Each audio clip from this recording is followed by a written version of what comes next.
In this video, I want to explore compositions in art from an artist's perspective. One of the first things that you'll probably learn in art class about how to create balance and interest in your painting is the rule of thirds. And the rule of thirds basically says, divide your canvas up into thirds vertically and horizontally, and put your main focus on one of those intersections. In this painting, you can see that I've taken aspen trees from the bottom to the top of this canvas, roughly along those vertical lines. I've also added subtle highlights so they stand out from the other aspen trees.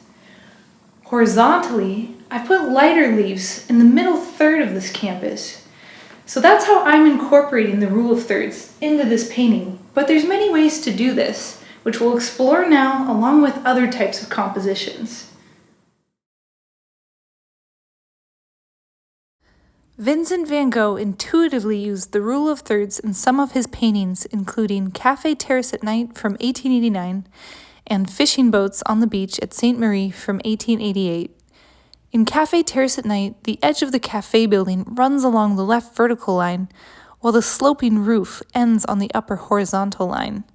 The main focal point, which is arguably the waiter standing, is also close to the lower left intersection, while the horizon line is just shy of the upper horizontal line. In Fishing Boats on the Beach at St. Marie, the mast of the boat closest to us in the foreground aligns with the left vertical line, while the closest boat in the background, which acts as a secondary focus, lands next to the right vertical line. The rule of thirds isn't just about aligning focal points along the vertical and horizontal lines and intersections. It's also about proportions in general. For example, the bodies of the boats exist within 1/3 of the composition, while their sails and masts take up another third. So even though they don't fit inside the initial grid that way, they still include these pleasing proportions. So far, I've just shown you landscape paintings, and I think thinking about the rule of thirds in terms of proportions is helpful when you're painting subjects other than landscapes. For example, when you're painting a bust-style portrait where it's just someone's head and shoulders, you're most likely going to center them, rather than put them off to the side. Van Gogh's self-portrait with straw hat is well balanced in the way that his hat is in the upper third, his face occupies the middle third, and his body takes up the lower third. In still life vase with 15 flowers, the composition is centered, yet the vase measures 1/3 the height of the painting, and the flowers measure roughly 2/3 wide and 2/3 tall. Mary Cassatt, who painted around the same time as Van Gogh, also used the rule of thirds intuitively. She more often painted intimate scenes of people rather than close-up portraits, so there was more room in her compositions to arrange figures. In reading Le Figaro, the main focus, the woman's face, is exactly on the upper right intersection, while the secondary focus, the newspaper, is on the lower left intersection. The room is also divided by the trim, which follows the left vertical line. In T, the women's faces, i.e. the main focal points, are situated on the upper horizontal line close to the top left intersection, and the T set, i.e. the secondary focal point, is on the lower right intersection.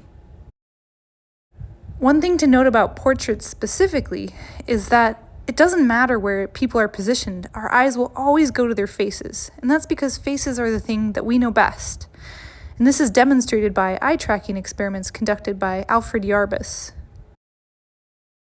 And here is a rule of thirds chart that provides 1/3 and 2/3 measurements from 1 inch up to 88 inches. That you are welcome to use for your reference in your paintings. So this is a PDF, and I will add a link in this video's description so you can view and download it. Some artists will utilize the golden ratio in their artwork, which is similar to the rule of thirds. Sometimes the golden ratio is called the golden mean or divine proportion, and it's a proportion frequently found in nature. The nautilus shell is considered a logarithmic spiral that expands at a ratio similar to the golden ratio. In mathematical terms, the golden ratio looks like this. B times 1.62 equals A, and A times 1.62 equals A plus B. Also, A times 0.62 equals B, and A plus B times 0.62 equals A. Another way to say this is the larger portion equals the smaller portion multiplied by 1.62, and the smaller portion equals 0.62 of the larger portion. For our purposes, the golden ratio can divide a composition into visually appealing sections similar to the rule of thirds. In one of my paintings, Portal 1, I use the golden ratio by dividing the composition in a very geometric way. Each side of this painting measures 48 inches. From right to left, each section equals the one before it, multiplied by 1.62. So on the right, you see 9.2 inches times 1.62 equals the next section, which is 14.8 inches. And then 14.8 inches times 1.62 equals 24, which is the section on the left. I rounded these numbers for simplicity's sake. In another one of my paintings, Eclipse 17, the height of the painting, which measures 40 inches, is 1.62 times the height of the sunburst shape, which measures 24.7 inches. So again here, like the rule of thirds, sometimes you can just use the proportions within the painting itself, rather than along the grid. However, if we do put the golden ratio into a grid like the rule of thirds, we get intersections that are closer together. When applied to my painting, The Philosopher, you can see that the owl's eyes are just above the upper intersections. Let's play around a little. On the left is the original painting, and on the right is a modified version where I move the owl down and to the left in order to line the eyes perfectly with the golden ratio grid. Which one do you think is more pleasing?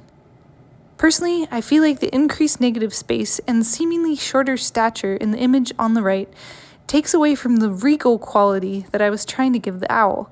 So it's not always about following the rules completely, it's also about your intention. If we wanted to arrange elements along the golden spiral, we could do something like this. The sun, several of the trees, and most of the cows land on the curve. You could take it even further by having the height of the mountains or trees correspond to the length of one of the sides of a square, or use those measurements as the distance between objects. Here's a chart of the golden ratio that provides the 0.62 and 0.38 measurements from 1 inch up to 88 inches, which you're welcome to use just like the rule of thirds chart. It'll be included in the link in this video's description. Now let's talk about composition and scale, because it's not just how you arrange everything within your painting, it's how big you make the painting itself. The impact of your composition is modified by the painting size. In my opinion, a larger painting is like an extroverted party host. You know when you're in the room with them, and they won't let you ignore them. A smaller painting, on the other hand, is more like an introverted party guest who's keeping to themselves. This isn't to say that smaller paintings can't be impactful, but you have to get closer to them to see what's going on. To illustrate this idea, let's compare two artists who painted similar subjects at the same time yet had very different approaches. Charles M. Russell and Frederick Remington. These artists produced most of their work around the turn of the century. This was a time of great change and expansion westward in the United States. By 1869, the Transcontinental Railroad was complete, and the general population had a romantic fascination with the Wild West. People were hungry for stories of adventure, and both artists were gifted storytellers. Yet they differed in that Russell was self-taught and lived most of his life in Montana, building relationships with his subjects and experiencing what he painted, whereas Remington, while an avid outdoorsman who spent time in the West, studied art formally at Yale and spent most of his life in New York. Both men's work has a sense of immediacy, with action-packed compositions often occupying the middle third of their paintings. But you'll notice more intimacy, humor, and nuance in Russell's work, and more drama and stereotypes represented in Remington's. Part of the intimacy of Russell's paintings are their size. Many of his paintings are smaller. On the other hand, Remington's paintings are generally larger than Russell's, and that larger scale adds to the sense of drama. Take his 1889 painting, A Dash for the Timber, for example. This painting depicts a fictional scene where a group of cowboys are being chased by a group of Native Americans. It measures just over 4 by 7 feet, and when you see it in person, you can almost feel your adrenaline kicking in. I'm here at the Amon Carter Museum of American Art in Fort Worth, Texas, where A Dash for the Timber lives. The museum was kind enough to let me show you this painting in person. As you get closer to the painting, the almost life-size scale makes you feel like you're there. Imagine living in New York City in the late 1800s when this painting was on display. You would be blown away. I was blown away when I first saw this painting 135 years later. Now let's take a look at one of Charles M. Russell's paintings. The painting that I'm standing next to is called Wild Horse Hunters. In the scene, cowboys are kicking up quite a bit of dust trying to wrangle a wild herd of horses. You have to get relatively close to the painting to understand the chaotic scene. In Crow Indians hunting elk, Native Americans are crouching down to move more stealthily as they stalk their prey. You can barely make out the elk in the background. Now imagine if Crow Indians hunting elk was the same size as a dash for the timber. It'd probably feel a lot more intense, and you might even feel a little cold. You might have a greater sense of the vastness of the landscape and of the reality of hunting for one's own food. Hopefully these examples help demonstrate that it's not just how different aspects of a composition are arranged that makes a painting balanced and interesting. The size of the painting itself has at least as much impact. Another point that I'm trying to get at is, regardless of aesthetics, our compositions are also influenced by who we are and what's going on around us. Over time, our paintings almost start to look like us, infused with our experiences, values, and ideals. And this is something to pay attention to because it's basically what defines our style and makes our work identifiable. Another factor that influences our compositions is our temperament. I'm referring to our personality traits and moods, especially our mental health, as that impacts what and how we paint. Let's take a look at some of the paintings by the 19th century German Romantic artist Caspar David Friedrich. I think he's an interesting artist to look at because we can see how his compositions shifted from somewhat stiff and academic in his early career to more open and experiential in his later career. Friedrich was initially influenced by 17th century Dutch landscape paintings, which he had access to at Copenhagen's Royal Picture Gallery, where he studied. Many of these paintings had naturally uneven proportions, and you can see the influence of both the styles and subjects on his early work. All 4 of these paintings are currently part of the National Gallery of Denmark's permanent collection, which is where the Royal Collection ended up in the late 19th century, so Friedrich could have very well studied them. Throughout his career, Friedrich's works were contemplative, but the subjects and mood varied. He was noted as being depressive, especially before he got married in 1818, possibly due to losing his mother and several of his siblings at a young age. You can see this reflected in his reference to religious symbols and cemeteries, as well as the use of a darker color palette, like in these paintings, Cross in the Mountains from 1808 and The Abbey in the Oakwood from 1810. Notice how there is really only a background and foreground in these paintings. As Friedrich's work evolved, he started including a middle ground. However, in my opinion, it's his unique way of dividing up his compositions with a V shape, either upright or inverted, in the foreground, that defines his work more than any other design element. My sense is these peaks and valleys represent the highs and lows of his own temperament. Another unique characteristic of Friedrich's work is how his figures' backs are always facing the viewer. The figures are overseeing the landscape, and we get to oversee it with them. Friedrich said that a painter should paint not only what he sees before him, but also what he sees within himself. And indeed, in his paintings we can see both, the beauty of nature in connection with the divine, as well as an obsession with death and the passage of time. The minimalist painter Agnes Martin also struggled with mental health issues.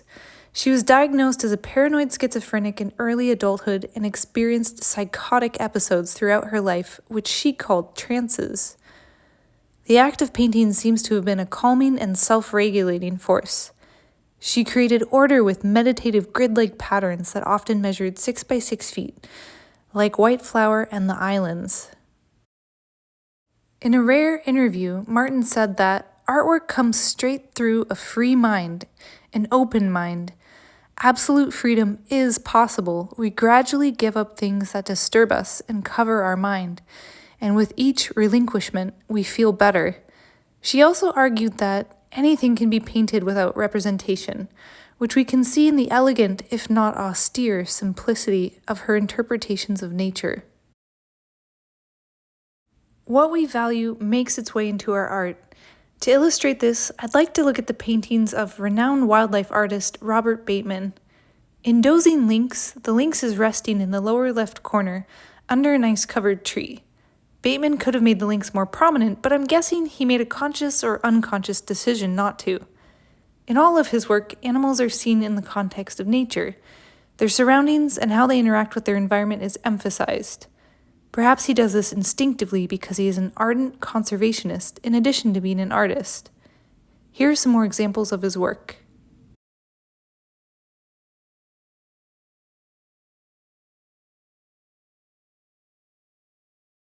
Bateman remarked on the bald eagle pair painting that when he started birding in the 1940s, there were bald eagle sites to visit, but by the 60s, most had been wiped out due to the widespread use of the pesticide DDT. Even though DDT was banned in the early 70s, he noted that bald eagles were once again being threatened by industrial fishing, so he painted the male returning to the nest without food. Bateman has said that he's on a mission to get more kids into nature with his art. He's been a member of almost 50 naturalist clubs and conservation groups, and over the last few decades has donated millions of dollars worth of artwork and limited edition prints for fundraising efforts for environmental causes. When it comes to compositions, Bateman himself has said that he only has one rule: never divide horizontally the rectangle of the composition into two equal halves. He starts his compositions with thumbnail sketches the size of playing cards. Over his lifetime, he's accumulated so many sketches that they fill books, which he'll refer to when he's starting a new painting. Getting back to the technical side of painting, let's think about the viewer's gaze. It's important to pay attention to the edges of a painting, as well as balancing areas with varying amounts of value, density, and detail. In the book Traditional Oil Painting by Virgil Elliott, he suggests that compositions should attempt to bring the viewer's eye away from the edges towards a point of interest within the painting. Elliott said, as Western civilization teaches us to read from left to right, there's a tendency for the right border to exert a certain gravitational pull on the viewer's eye. It is therefore particularly important to avoid leading it to the right edge. Any line leading to the right edge will send the viewer out of the picture. The upper edge is likewise generally best avoided. He argues that diagonal lines are more visually interesting than vertical or horizontal lines, and curved lines in general are more interesting than straight lines. He suggests the most pleasing curved lines are S-shapes. He notes that with a certain degree of irregularity, parallel lines can create a compelling rhythm, such as with Velázquez's Surrender of the Breda. Note the lances in the upper right background. They almost create a fence and corral the viewer's eye from exiting the painting and bring it back to the men interacting in the middle of the painting. Another good example of bringing the viewer's eye back into the middle of the painting would be Van Gogh's Starry Night. The tall tree on the left, which is also the darkest part of the painting, and the moon on the right, the brightest part of the painting, cause the eye to play a sort of back and forth game of ping pong before the swirls in the sky and the houses below pull us in. Elliott refers to this kind of composition as a Steelyard composition, where two prominent elements that are different from each other create a counterbalance as well as an engaging tension. There's a kind of harmonious asymmetry, if you will. In Mary Cassatt's Little Girl in a Blue Armchair, our eyes bounce back and forth between the girl and the dog, both resting on chairs. In Childe Hassam's Boston Common at Twilight, there's also an example of Steelyard composition with a dense cluster of people getting on and off the train on the left, which offers a counterbalance to the open field of snow on the right. Martin Johnson Head also uses rain pouring down from clouds to bring the viewer's eye back to the hay bales, which act as counterbalances in Marshfield Meadows, Massachusetts. Edgar Payne also discussed the importance of counterbalances in composition in his book, Composition in Outdoor Painting, published in 1941. One of his suggested compositions ideas is called balanced scales. In this case, a mountain peak or towering clouds command interest in the background, while balancing smaller elements in the foreground. Other engaging composition ideas Payne suggested included the S-curve, cross, group mass, and scattered masses, along with others. One thing I want to point out is that Eliot and Payne are specifically discussing the aesthetics of traditional painting, and I would argue that the more abstract a painting gets, the less relevant their suggestions are. I don't know what to call this other than the everything, everywhere, all at once approach. This approach is of course inspired by the movie of the same name, but the paintings that I'm thinking of are ones that don't readily abide by any rules and have no obvious focus. A great historical example is the work of Hieronymus Bosch. His 1490 painting, The Garden of Earthly Delights, for example, feels like a Where's Waldo of the bizarre. This triptych shows the Garden of Eden on the left, people engaging in free will and pleasure-seeking in the middle panel, and hell on the right. While little is known about Bosch's religious beliefs, the composition is generally interpreted as moving in chronological order from left to right, possibly serving as a warning about the consequences of not following God's will.